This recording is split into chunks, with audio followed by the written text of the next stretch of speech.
hate to raise another elephant in the room. Both you and the Prime Minister of Iraq, and indeed His Majesty King Abdullah before, all talked about Daesh being un-Islamic. And I'm quoting here from an article in Atlantic by a friend, which you're almost certainly familiar with. The reality is that the Islamic State is Islamic, very Islamic.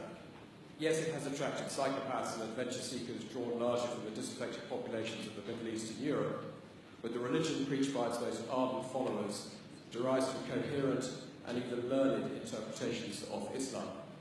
And the article obviously goes on to advise us to base our strategy on countering Daesh with that understanding in its heart, and I invite you to comment on it. Every religion has perverts and psychopaths who try to hijack it. ISIS is as much Islamic as the KKK is Christian. Don't they have a cross? Don't they do everything in the name of religion and Christ? Don't they believe that Christ compels them to lynch and kill people of African descent? Can one really say that the KKK is a Christian organization? There are other groups that one can point to. There are other massacres that were committed in the name of keeping certain countries or regions clear of non-Christians. There are people like this also in the Jewish faith that have nothing to do with Judaism. There are people like this in the Hindu faith that have nothing to do with Hinduism. For anyone to argue that Daesh is Islamic is preposterous.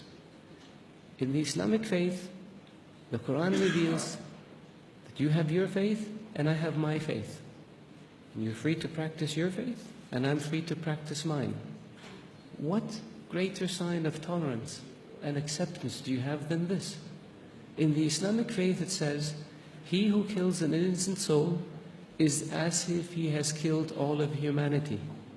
And he who saves an innocent soul is as if he saved all of humanity. What better example of compassion and mercy do you have than this? So if you look at what Daesh says and you say it's in the scriptures, doesn't the Old Testament say an eye for an eye and a tooth for a tooth? If somebody does it today, would you say they were Christian or they were Jewish?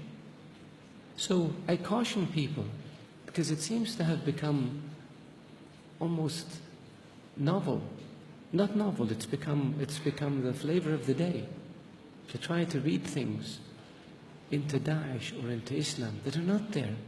The Islamic religion and Islamic civilization was the civilization that preserved the history of Greek and Rome and passed it on to the West.